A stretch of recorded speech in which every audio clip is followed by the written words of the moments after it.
The story begins with a car stopping outside a forest in America. The first person to step out is Natalie, who is the girlfriend of a man named Tyler. He has brought her here today to propose to her. Both of them are excited and happy. Tyler tells Natalie that not many people come to this forest, which makes it special. He says they'll have fun and explore places no one has ever been to. Natalie feels a little nervous hearing this, but Tyler assures her there's nothing to worry about. He even has a map of the whole forest. Carrying their belongings, they walk into the forest together. This is where the real adventure begins, and things will slowly start to get scary, so keep watching to see what happens next. Natalie records everything as they explore. After hiking all day, they find a nice spot to set up their camp. Before it gets dark, Tyler goes to catch some fish, and Natalie joins him. Tyler feels this is the perfect moment to propose. He takes out a ring and asks Natalie to marry him. She gets emotional, as she wasn't expecting it. She happily says yes, and they enjoy a lovely moment together. At night, Tyler places a small vial near their campsite. It's meant to alert them if any animal comes close. After setting everything up, both he and Natalie go to sleep. But later that night, Natalie hears a strange sound. She wakes Tyler, but he tells her not to worry. This is a forest, and the wind often makes strange noises. However, after a while, Tyler hears something too. Curious, he steps outside the tent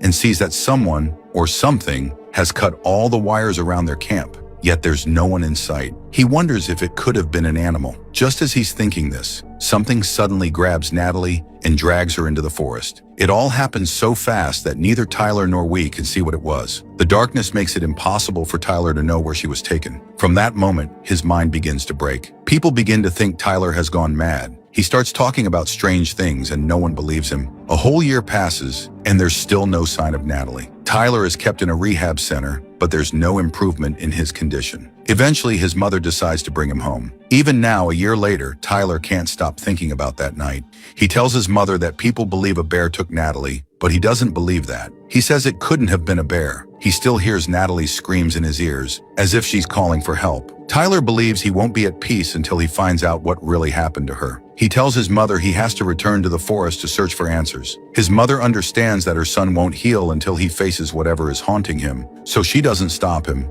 Instead, she tells him she's with him and he can ask her for help anytime. After that, Tyler goes to his room and starts looking through the photos that Natalie had taken on the day she disappeared. As he scrolls through them, something catches his eye. Something strange in the background of one photo. It's not an animal and it's not a person. It's something else. Something that raises Tyler's suspicions. That's when he makes up his mind. This time he's going back to the forest fully prepared to find either Natalie's killer or Natalie herself. He believes she's still alive, surviving somewhere deep in the woods. Tyler drives to the exact same spot where he and Natalie had parked the car a year ago. But unlike before, this time he comes equipped. A loaded gun, camping supplies, and determination burning in his eyes. As he hikes deeper into the forest, he starts to see warning signs telling people not to go any further. But Tyler doesn't care. He keeps going. Along the way, he spots something chilling. Skeletons hanging from trees. He has no idea who put them there, but he knows one thing. This isn't the work of an ordinary person. Later, while drinking water, he notices a massive footprint near the riverbank. It's fresh, and it's definitely not human. Tyler believes this could belong to the same creature that took Natalie. He quickly pulls out his rifle, ready to shoot if he sees it again. But hours pass, and he sees nothing. As night approaches, he heads to a waterfall to fill his water bottle. Behind him, something silently moves past. When Tyler turns back to his camp area, he realizes all his gear is missing. Someone or something is messing with him, trying to scare him off. But Tyler refuses to back down. With no supplies left to make a tent, he returns to his car and decides to sleep inside.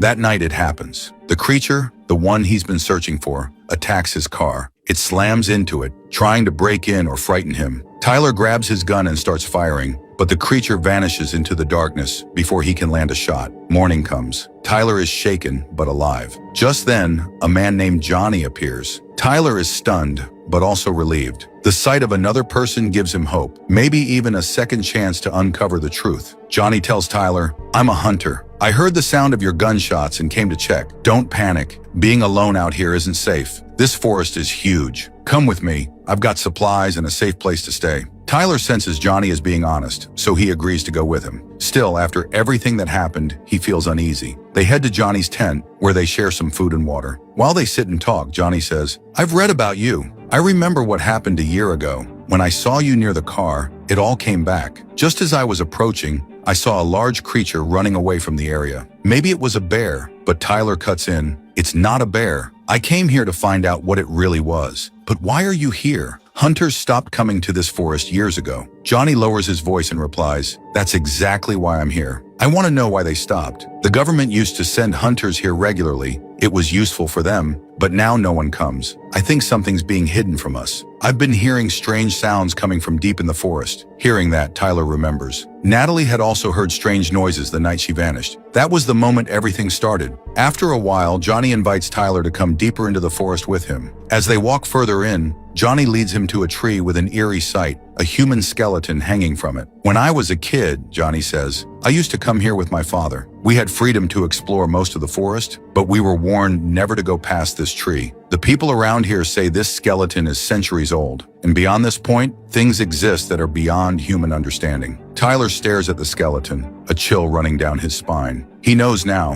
whatever he's searching for lies beyond that tree, but he also knows that's where the real terror begins. Hearing that, Tyler replies, I went past that tree this morning. Johnny's face turns serious. You should never go beyond that point, he warns. I'm telling you, there's something in this forest. I don't think it's from our world. Maybe it came from another time, another era, and it's been here ever since, surviving by hunting humans. His words send a chill down Tyler's spine. As the sun begins to set, the two start walking back toward their tent, but something's wrong. When they reach their campsite, their tent is completely destroyed. The fire has been put out, and their belongings are scattered. Johnny stares at the mess, his face pale. Whatever this thing is, it's watching us, he whispers. And I'm sure of one thing, it hates fire. Suddenly, they hear that strange, unearthly sound again. It echoes through the forest like a low growl mixed with a whisper. The hair on their arms stands up. Both Tyler and Johnny quickly pull out their guns, eyes darting around, ready for anything. Danger could come from any direction. As they move cautiously through the trees, Johnny suddenly stops. The tree, he says, pointing. The one with the skeleton. It's gone. Tyler looks and sees he's right. The tree is no longer there. This is a curse, Johnny says shakily. That skeleton wasn't just for show. My ancestors said it was sealed with thousands of spells to keep that creature from crossing.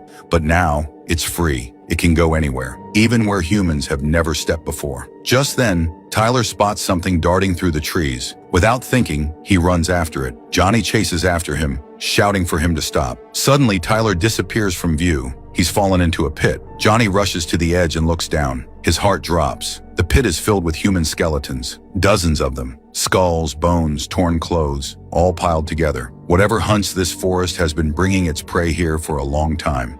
Tyler is bloodied from the fall but still conscious. Gritting his teeth, he grabs his gun and climbs to his feet, determined to keep going. But then, a sharp thud. A rock flies out of nowhere and hits Johnny's leg, breaking the bone with a sickening crack. He screams in pain and falls to the ground. Tyler, panicking, starts firing blindly in the direction the rock came from. But after a few shots, he realizes something terrifying. He's just wasting bullets. Tyler knows that the first thing he must do is get Johnny to safety. Without wasting a second, he lifts him up, supporting his weight as they move through the dense forest. After walking a long distance, Tyler finds a somewhat safe spot and carefully lays Johnny down.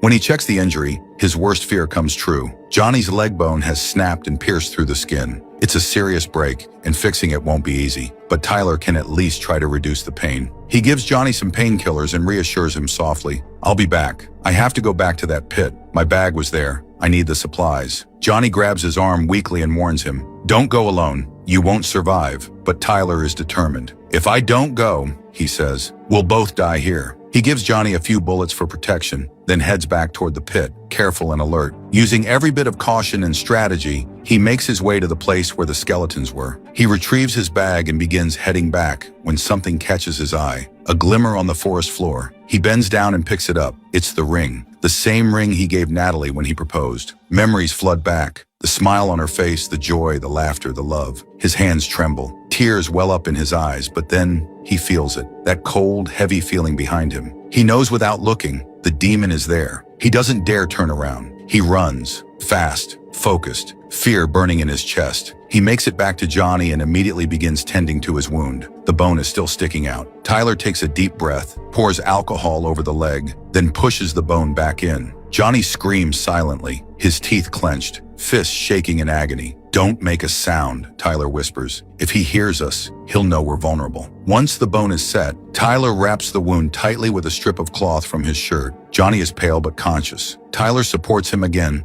and together they make their way to the edge of a nearby lake. There, Tyler catches some fish, builds a fire, and tends to Johnny's injury again. They sit close to the flames, knowing it's the only thing keeping the creature away. All night they stay near the lake, feeding the fire, never letting it die, because now they know one thing for sure. The demon is watching, and it fears the fire. As they sit near the lake, Johnny turns to Tyler and says with sincerity, "Thank you for not leaving me behind. You could have saved yourself, but you didn't. You saved my life." Tyler nods quietly, but before either can say more, a strange sound echoes through the trees. Both freeze. Johnny quickly grabs a flashlight and shines it toward a nearby tree.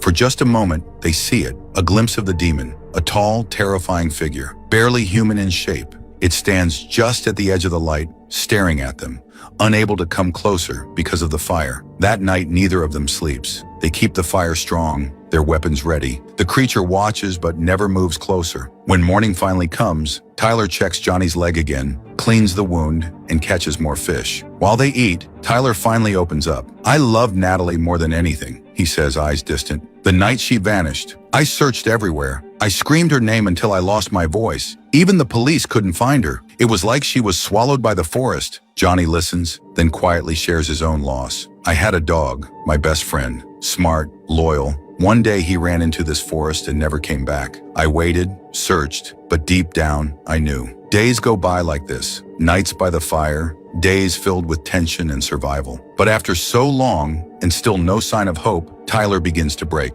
"What if she's gone?" he whispers one evening. "What if I've just been chasing a ghost?" Johnny looks at him seriously. "Then it's time you stop chasing and start surviving. You're here because of her, but you can't let that kill you." Tyler sighs, lost in thought. That's when Johnny speaks again. "Let's make a plan. We need to reach the car. We can't stay here forever." Tyler hesitates. The path back passes through the demon's territory, but Johnny is ready to take the risk, and finally Tyler agrees. They prepare to move at night. They set up one last camp. As the fire burns, Johnny says, "You sleep, I'll keep watch." But that was a lie. Late that night, Johnny quietly leaves. He leaves behind his cap, his silent goodbye, because he knows he's too slow. He doesn't want to drag Tyler down. He'd rather sacrifice himself so Tyler can live. The next morning, Tyler wakes and sees the cap by the fire. He instantly understands. Johnny left, alone. Without wasting time, Tyler grabs his rifle and follows the trail. Along the way, he sees drops of blood. Too many. Panic sets in. Then he hears it. Johnny's scream. Tyler runs toward the sound, crashing through trees until he reaches a horrifying sight. The demon, towering, humanoid, and monstrous. It's feasting on Johnny's flesh. Tyler screams and fires, but misses. The demon turns. The fight begins. It grabs Tyler and hurls him like a rag doll. He crashes into trees, the world spinning, but he survives. Bruised, bloodied, but burning with rage, Tyler rises. He won't run this time. He's done running. Natalie, Johnny, all the pain, all the loss. It's time for revenge. Now he begins to form a plan, one final stand to end this nightmare, or die trying. First, Tyler returned to his camp and built a large, roaring fire. Using sharp sticks and branches, he crafted makeshift weapons. Then at sunrise, he made his move. He reached his car, the same one he and Natalie had parked a year ago. From the trunk, he pulled out 2 gas cans. He poured one in a wide circle around the car, creating a fiery trap, and left the other can nearby. Then he started blasting the horn, loud, relentless, echoing through the trees. The demon heard it. As it approached, Tyler stood firm, heart pounding. When the creature came close, Tyler lit the fire. Flames burst upward. The gas ignited in a massive explosion. Fire surrounded the car, trapping the demon in a wall of heat. It screamed, a sound that could freeze blood, as it caught fire and tried to escape into the woods. Tyler didn't stop. He raised his gun and fired wildly, over and over. The bullets tore into the burning figure until finally it collapsed. Silence. But Tyler was badly wounded. Limping, bleeding, half conscious,